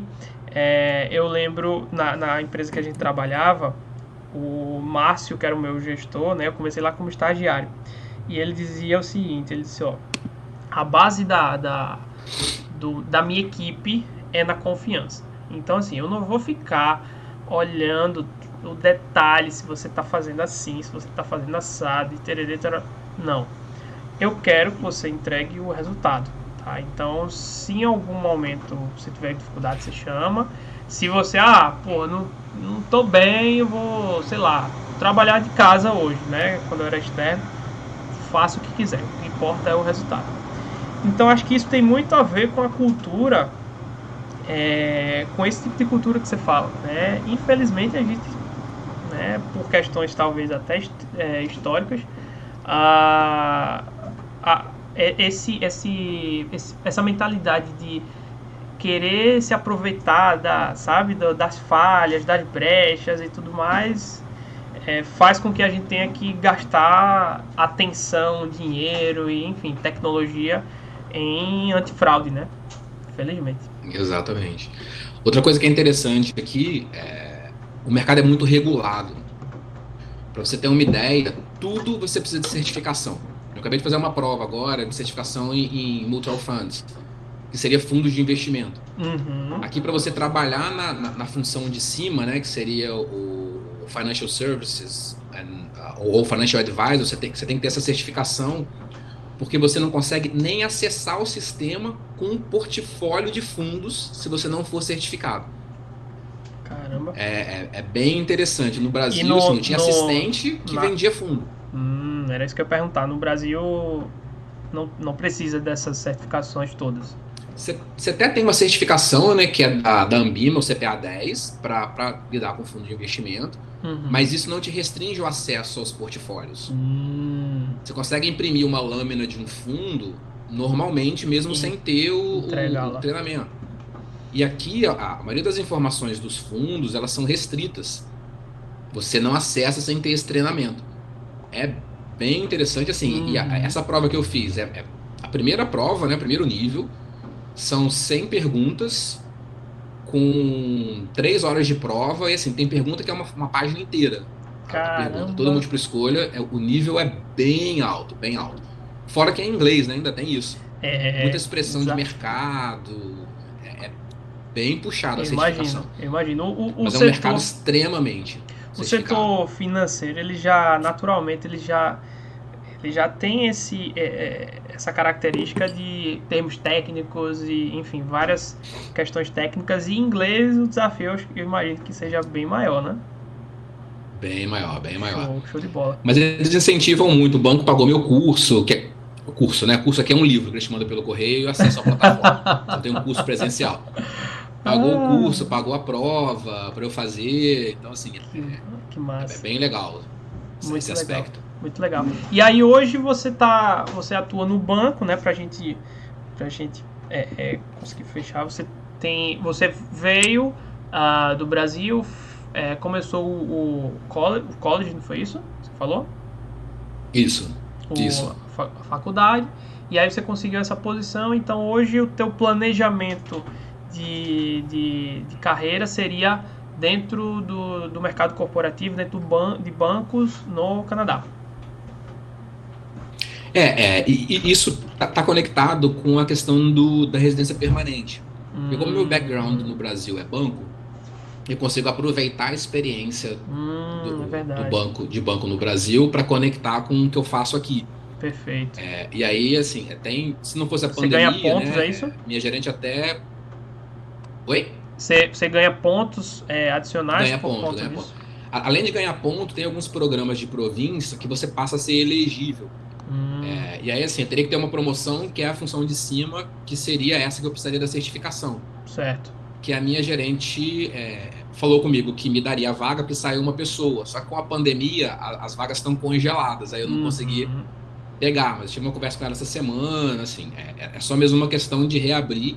E aí eu entrando nessa posição, eu fico elegível para um dos programas. Que legal. Então, assim, tem muita água para rolar. A gente acabou de aplicar agora, como o Rodrigo disse, para a extensão do visto. E aí a ideia é voltar para a área de banco mesmo, porque é o caminho mais curto que eu tenho para conseguir a residência permanente. E tem muita coisa para fazer dentro de banco também, né? Não necessariamente a agência. Sim. Embora eu goste de agência, né? Foram dos 20 anos, 19 trabalhando em agência. Então, tá meio que no DNA e tem uma adrenalina boa. Muito bom, muito bom. Cara, muito legal a sua história. Realmente foi um caminho aí. Eu imagino que não tenha sido nada fácil, né? Mas você tá de parabéns também. Assim como o Rodrigo, né? Eu vi muita gente parabenizando ele aí pela trajetória. Você também merece todo o mérito, né? De estar onde você está hoje, né? E aí eu vou aproveitar, eu vi que tem algumas perguntas que talvez se estendam. Eu percebi que vocês realmente têm muitas coisas parecidas, né? O filho o mais velho de Rodrigo, eu acho que tem a idade parecida do teu, não é isso? Isso. Vocês foram com a família, vocês foram no mesmo colégio, pô, a coincidência foi grande, realmente. Até o tempo eu tava me lembrando, o tempo de carreira, né, Rodrigo? que vocês têm era até um pouco parecido, que ele falou que eram 18 anos, você falou que eram 20, então tá ali na média, né? A nossa idade é próxima, temos filhos de idade próxima. Olha isso. Temos carreiras numa mesma empresa por tempo parecido. Muito. Como a vida é, né? Como as coisas vão acontecendo, né? Isso gera identidade, né? Verdade. E a gente se identificando, aí se aproxima. Por isso, você viu que eu acho que eu fiz bem, né? Em te sugerir convidar o Fabiano. Acertou na veia. Boas histórias. Fabiano. Perfeito. Obrigado, Rodrigo. Muito bom. E aí, assim, eu vi duas perguntas aqui que eu acho que a gente pode responder. Betânia perguntou em relação ao college, né? Que você está fazendo, se é uma pós-graduação e se está relacionado com a sua carreira. Isso serve para vocês dois, né? A pergunta. O college, o que nós fizemos, Betânia, não é uma pós-graduação. O nosso college, porque assim, o college aqui é um pouco diferente aí do Brasil. É um curso, me corrija se eu falar alguma besteira, tá, Fabiano? Mas é um curso mais técnico, mais voltado para o mercado de trabalho, né? Eu acredito, Rodrigão, que se assemelha ao tecnólogo do Brasil, né? Acho que a comparação mais próxima que a gente teria seria o tecnólogo. Tá. É um curso de graduação, você recebe diploma, são 2 anos. O curso na universidade normalmente são 4 anos ou mais. A universidade parecido com o tecnólogo mesmo. Parecido mais com os cursos de graduação que a gente faz aí no Brasil. É um curso de 2 anos, mais voltado assim para o mercado. Então não é uma pós-graduação. No meu caso, eu fiz business, que é a minha formação inicial aí no Brasil. Eu sou formado em administração e eu tenho uma pós-graduação em marketing estratégico aí no Brasil. Eu decidi continuar no mesmo campo, que é o campo que eu realmente gosto. Então eu fiz business, né? Tá ligado, mas não é uma pós-graduação. Legal, show. E a outra pergunta, que com certeza vale para os dois, é em relação à mudança na educação dos filhos. Em relação à escola, como é que foi esse impacto aí, que eu acho que também gera bastante curiosidade da gente. No meu caso, por exemplo, né, no Rio, não sei se o pessoal conhece, o meu filho estudava no São Bento, que era um colégio muito forte e integral também. E o fato dele ter francês ajudou um pouco, porque quando ele chegou aqui, ele teve mais facilidade com francês do que com inglês. Foi mesmo? Por incrível que pareça. Caramba. E ele já estava habituado a estudar integral, né? O que muda um pouquinho aqui, que eu acho, não sei, eles são escolas diferentes, né? Mas no caso do João, meu filho, eu acho que a ênfase em sala de aula não tem tanta cobrança com relação à nota, igual tinha no Brasil, né, no São Bento principalmente, mas tem muita cobrança com relação à postura, a convívio com os amigos, a respeito. Tem um episódio, não sei se tem tempo, se eu posso contar rapidinho. Vamos sim. No final do ano passado, até comentei isso com o Rodrigo, meu filho chegou em casa e falou assim: papai, a professora falou que eu preciso escolher 2 atividades. Na sala eles têm algumas atividades, que é apagar o quadro, subir e descer a persiana, cuidar da temperatura, buscar o diário, né? Aqui o nome não é diário, mas enfim, são 7 atividades.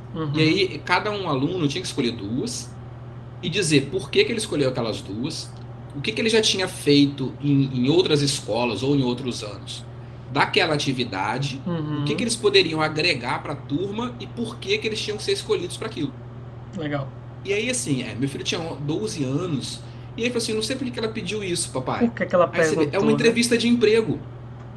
Com 12 anos, de uma forma lúdica, fazendo uma entrevista de emprego, e isso é uma constante. Eles têm umas pinceladas de vida real, não que no Brasil não tenha, mas eu achei uma forma tão natural, lúdica, né? Vamos dizer assim, dele começar a se preparar. Hoje ele está fazendo um trabalho que ele precisa fazer um speech, um discurso. Cada um tem que escolher um tema e eles vão gravar um áudio de 3,5 a 5 minutos para mandar para o professor. E aí o tema é livre, desde que não envolva religião ou política, que são assuntos controversos, não pode ter assunto controverso. E aí isso prepara também para... Primeiro você tem que gravar o áudio, Sim. que não é a mesma coisa de você falar numa sala, né? Sim. Principalmente para eles que não têm hábito disso. Verdade. Então são algumas coisas aqui que eles valorizam que eu achei bastante interessante no aspecto em relação a mais formação de cidadão do que propriamente da parte técnica. Parte do conhecimento mais técnico, né? É isso que eu ia contribuir, Fabiano. Não tem essa cobrança toda de nota. A avaliação ela é uma avaliação... Comportamental seria essa palavra? Tem uma avaliação comportamental, tem uma avaliação sobre como é que ele está se adaptando, qual é o nível de conhecimento e de adequação para aquela matéria. Uhum. Mas eu digo assim, eu acho que a educação daqui é muito no viés de formar um cidadão, e não apenas no viés de formar um cara com skills em matemática, ou inglês, ou tirar boas notas no Enem, né, como no Brasil. Então, tem esse viés, e também a questão da percepção de responsabilidade e preservação do que é público, né, como o Fabiano falou. Na escola do meu filho também tem essa questão das responsabilidades. Por exemplo, meu filho é responsável por varrer o chão, né, da sala. Que diferente, né, Rodrigo? Bastante diferente, eu acho que bastante construtivo também, com sabe, certeza, Edivaldo? Com certeza. Eu via alguns episódios assim no Brasil, em escolas, de mães reclamarem com a escola porque o filho tem que subir um lance de escada carregando a mochila. E a escola botar um funcionário para carregar a mochila da criança. Eu acho que esse tipo de coisa ajuda na formação, né? Perfeito, maravilha. Eles estudam em escolas diferentes? Sim. Legal. Sim. E aí As duas são públicas. As duas são públicas. Eu ia te perguntar o seguinte: eles dão algum tipo de atenção especial a pessoas de outros países, assim, na escola? Ou todo mundo está na mesma sala, misturado? Como é isso? Não, todo mundo está na mesma sala, mas eles dão uma atenção especial. O meu filho, quando chegou aqui, quando você chega, você faz uma prova de matemática, uma prova de inglês, né? E aí no inglês a prova é feita exclusivamente para saber que nível você está nessas matérias e para saber se você vai precisar de um suporte extra, né? Legal. E aí no início ele tinha uma professora que dava reforço para ele em inglês. Então ele tinha as aulas normais como os outros alunos, na sala normal, e ele tinha um reforço de uma professora que reforçava o inglês dele, e que ajudava na compreensão de algumas tarefas da escola que ele, porventura, não tivesse entendido e tal.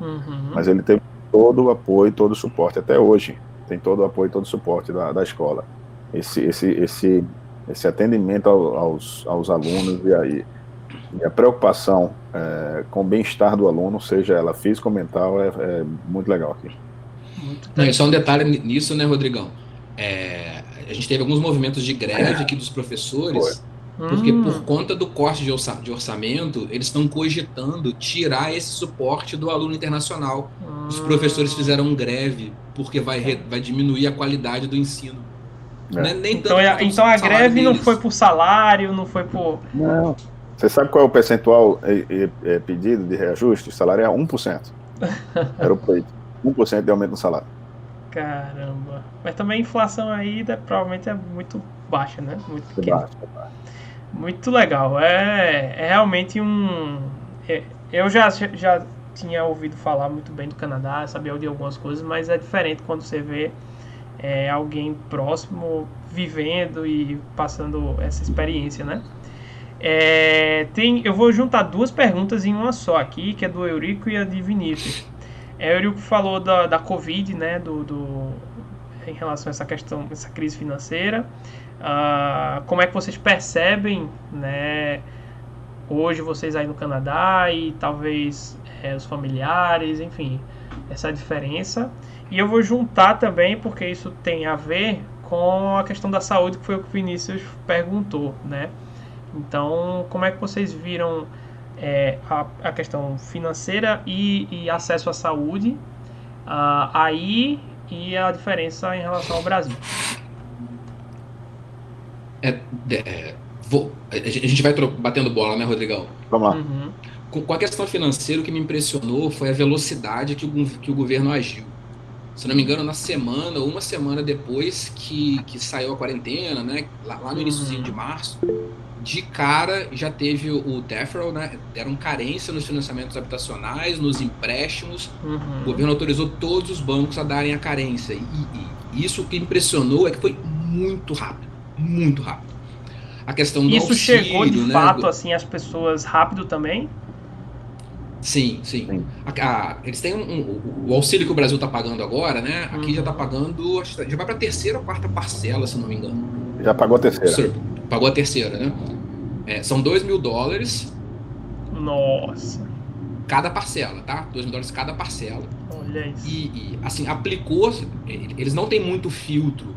Eles estão pagando praticamente todo mundo que aplica e depois eles veem se a pessoa tinha direito ou não. Entendi. Claro que não dá para comparar, a população é menor, né? Você tem aí um orçamento, uma reserva maior, mas eu acho que o que chama muita atenção nisso é que, infelizmente, eu já vi, isso ninguém me contou, eu vi casos no Brasil agora, de gente que recebe pensão do governo e aplicou e está recebendo R$ 1.200 de benefício. Eu acho que aqui, o número de pessoas, não que aqui não tenha, tá? Mas o número de pessoas que acho que aplica sem ter o direito, eu acho que é muito menor.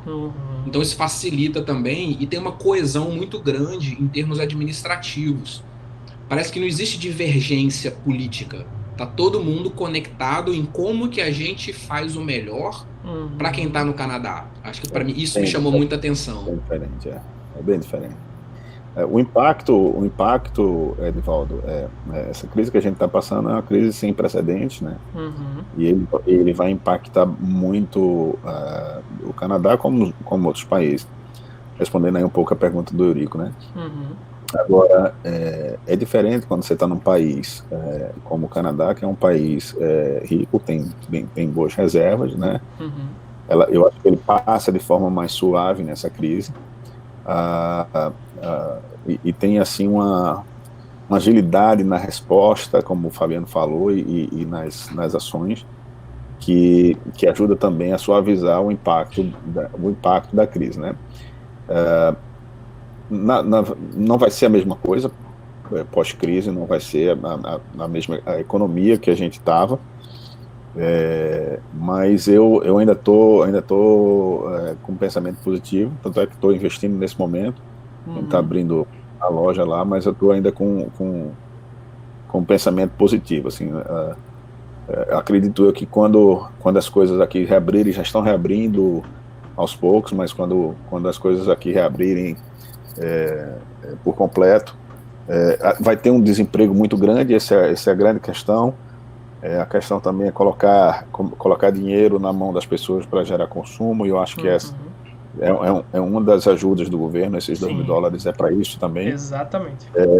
Mas acredito que a recuperação de um país como o Canadá, ela tende a ser mais rápida e menos tortuosa do que, infelizmente, o Brasil, que a gente vê muita divergência política, muitos políticos com apenas interesses eleitoreiros e individuais, né? Então acho que vai ser mais fácil aqui. Exatamente.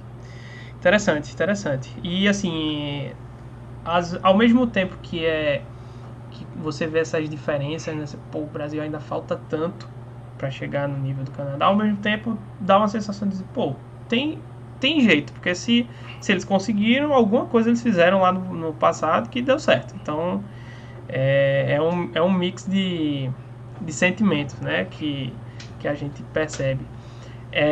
E aí, já juntando com a pergunta do Vinícius em relação à saúde, né, se vocês como é que é a saúde no normal e como é que tem sido nesse momento de crise, né, de pandemia, o acesso?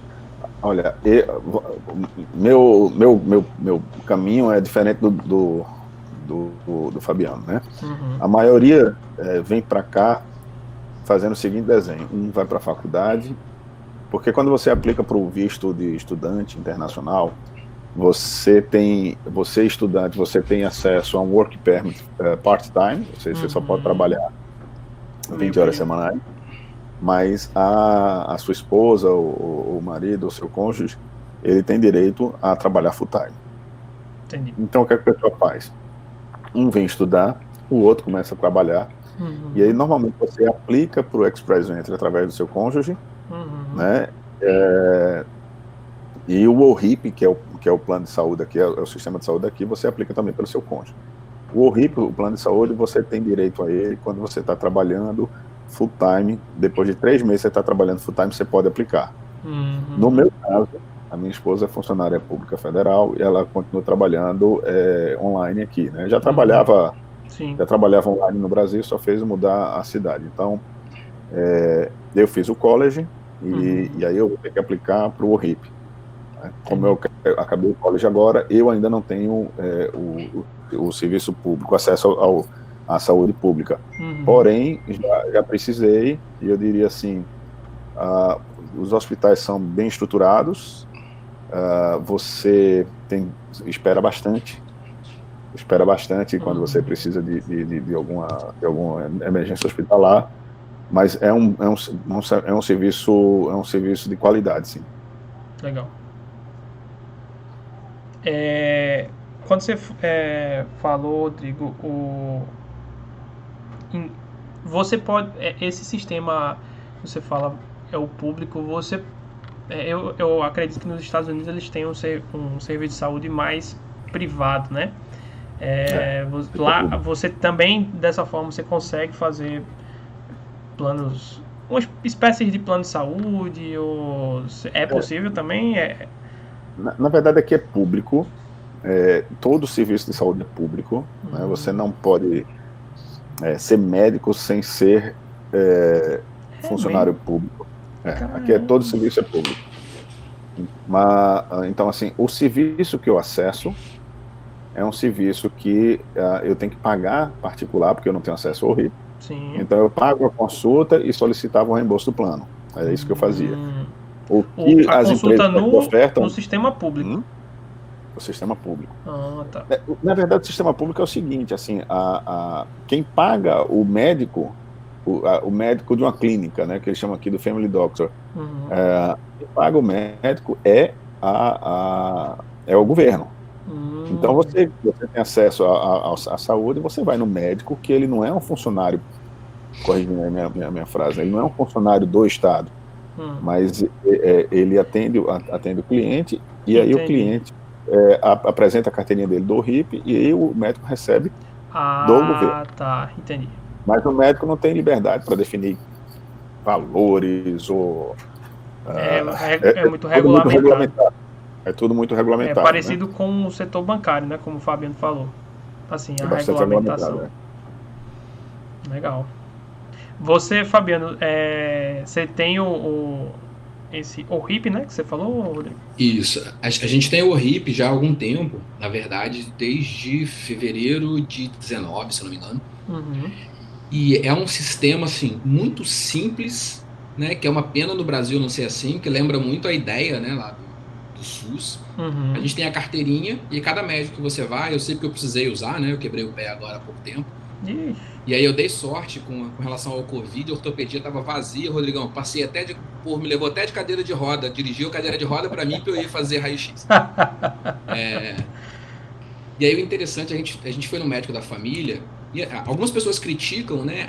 A gente não critica muito aqui, porque a gente sempre teve plano de saúde no Brasil, sempre plano muito bom. Então a gente tinha um acesso que, acho que assim, para a gente comparar hoje aqui, mais ou menos, o plano de saúde do Canadá, né, a saúde pública do Canadá, seria se a gente usasse o SUS. Porque é a relação, né? Porque aqui não tem plano de saúde, não tem nada. É o hospital público que o cara do SUS no Brasil vai, é o mesmo que a gente frequenta aqui.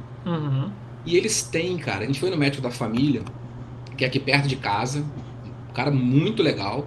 E aí tudo que você faz, qualquer médico que você vá, minha esposa fez exame aqui com o médico, vários exames, o cara registra tudo e o cara passa a sua carteirinha lá, tipo um cartão magnético, aparece na tela onde você foi, exame que você fez, o que o médico colocou. Qualquer médico tem acesso a exatamente tudo que você fez só passando o seu cartão. Olha que sonho. E aí o sistema que os médicos usam, minha esposa estava com uma dor no braço, ela foi num médico que faz aquele exame que dá choque, né? Para ver se tem problema no tendão. Não sei se vocês conhecem, não sei o nome técnico do exame. E aí o médico fez o exame, ela voltou para ter o laudo. O cara abriu o microfone e disse tudo do laudo, automaticamente preencheu o texto, ficou lá registrado, não gravou o áudio, converteu em texto e ficou lá o relatório no sistema. Caramba. Para o médico da família avaliar e ver se precisa de alguma outra coisa ou não. O detalhe aqui, tirando a emergência, você não vai em profissional nenhum sem um encaminhamento do médico da família. Ou seja, o médico da família assim, é o primeiro que você vai quando tem qualquer É o primeiro que você vai. problema. E outra coisa bem legal, Edvaldo, é que assim, o sistema é todo interligado, inclusive com farmácia, né? Então, assim, eu tenho, por exemplo, eu tenho pressão alta, então eu tenho que, de vez em quando, ir na farmácia pegar meu remédio. Então eu só chego lá e só queria pegar meu remédio. Qual é o seu nome, aí diz o número do telefone que está lá cadastrado, eles... Enfim, na quantidade que você quiser,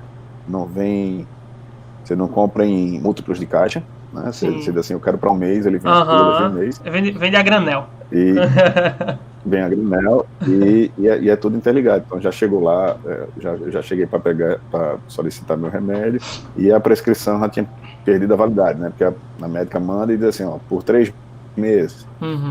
E aí a própria farmácia no sistema manda para a médica a solicitação, a médica vai, renova a prescrição, eu volto lá e pego meu remédio. Oh, meu Deus do céu. Como é que faz aí pra gente ir pra ir? Tem que planejar, né? Mas dá pra mim. Muito legal. Assim, é realmente uma realidade bem diferente, né? E achei bem bacana o caminho que vocês fizeram, como vocês estão hoje. Eu, assim, quero, antes de mais nada, agradecer ao Rodrigo, a Fabiano. Acho que o início da... Eu que agradeço, Osvaldo. Muito obrigado. O início a ideia, né, seria a gente falar sobre carreira. O assunto, né, o tema que eu tenho trabalhado muito tem sido marca pessoal, né? Ou seja, como você consegue construir uma marca pessoal, como você consegue se destacar. Eu quando comecei lá na Gerdau, né, que conheci o Rodrigo lá, ele estava ainda, tava no berço, né, Rodrigo, quando começou lá. E aí, assim, eu não tinha a menor habilidade para ser da área de vendas, né? E, enfim, me descobri. Eu acho que assim como vocês fizeram essa construção, eu também fui buscar como me desenvolver, e eu acho que esse é o grande tema que eu tenho aprendido hoje. Eu acho que recentemente eu li um livro chamado Personal Branding, tá?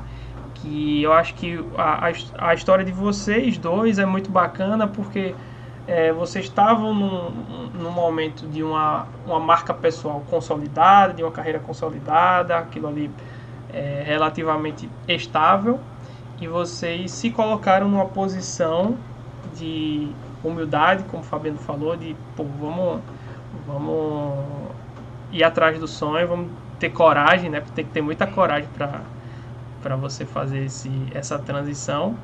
E assim, eu tenho plena convicção hoje de que qualquer pessoa que tiver esse passo a passo, tiver esse planejamento como vocês fizeram, ela consegue fazer, construir essa carreira, seja no mundo corporativo, seja empreendendo como o Rodrigo faz, como o Rodrigo fez, quer dizer.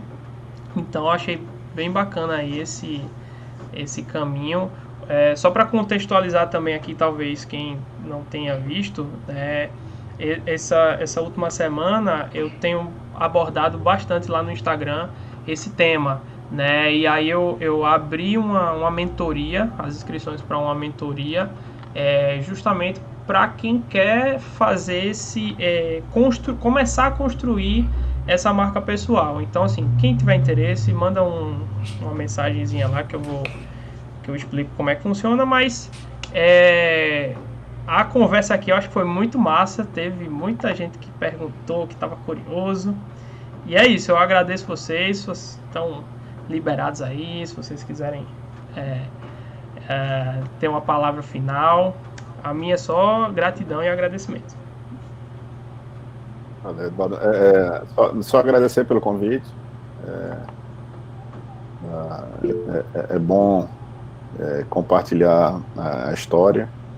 Espero que pelo reconhecimento aí o pessoal gostou das nossas histórias, né, Fabiano? E se a gente puder contribuir seja com inspiração ou seja com alguma contribuição mais prática, eu estou à disposição. Maravilha. Obrigado, Edivaldo. Obrigado, Rodrigo, né? 2 vezes, né? Por tudo que a gente já vem vivendo aqui, pela indicação para participar. Eu acho assim, a gente, por mais que a gente planeje, a gente sabe que quando a gente vem aqui, a gente vê que dentro do planejamento é muito difícil, né, Rodrigão? Uhum. Então, acho que cada oportunidade que a gente tem de falar um pouquinho, até para encorajar as pessoas e para enfatizar bem a questão do planejamento e do que é preciso, porque eu acho que se a gente já passou alguma dificuldade em alguma coisa, o outro não precisa passar. Né? E quando a gente faz esse tipo de coisa, eu acho que fica muito rico para todo mundo. Perfeito. Porque a gente tem muita ajuda aqui, né? Muita gente ajuda a gente. Então tentar passar um pouquinho disso de volta, eu acho que é bom para todo mundo, né? Essa energia meio que gira e acaba ajudando mais gente. Então, obrigado por quem participou aí. Espero que a gente tenha conseguido atender as expectativas e contem com a gente. Show, foi ótimo. Pelos comentários eu vi que todo mundo gostou, né? Como eu disse, eu tô gravando isso aqui, depois eu vou dar uma compilada, compactar e mando para vocês. E é isso, eu acredito que eu tenho bastante ideia, tô fazendo muita coisa aqui, e aí se eu tiver mais alguma novidade aí eu chamo vocês, conto da ideia, a gente junta, do mesmo jeito que o Rodrigo criou aquele grupo, o grupo dele lá no Canadá. Aqui também a gente tá em construção, na verdade, desse grupo, já tem um nome, e aí se vocês estiverem dispostos depois a contribuir no segundo momento, a gente pode pensar em algo para esse grupo que é mais focado em empresários especificamente. Aqui é mais carreira, lá vai ser um pouco mais falar sobre empresa, sobre empreendedorismo. Estou à disposição, cara. Se eu puder ajudar, estou à disposição. Maravilha. Fabiano, não sei se ele vai falar alguma coisa. Não, só falar que você precisar também, embora eu não seja um empreendedor de negócios, mas eu acho que na vida a gente acaba sempre empreendendo, né? Todo mundo precisa empreender, nem que seja nosso personal branding, né? A gente precisa de empreendedorismo para ele, se vocês precisarem, podem contar comigo. Com certeza. Assim, talvez você não enxergue assim, no formato tradicional, mas com certeza a história, a experiência, tudo é válido para contribuir, né? Então, inclusive eu aprendi, né, ao longo desse tempo, que assim, tudo que você faz é válido, né? Toda a história que você constrói, mesmo que talvez em um determinado momento ela não faça muito sentido para uma próxima etapa, mas em algum outro momento aquilo vai se encaixar. Então eu chamo de concatenar. Então o que você construiu ali, você junta com isso aqui, você vai juntando, daqui a pouco você constrói algo maior.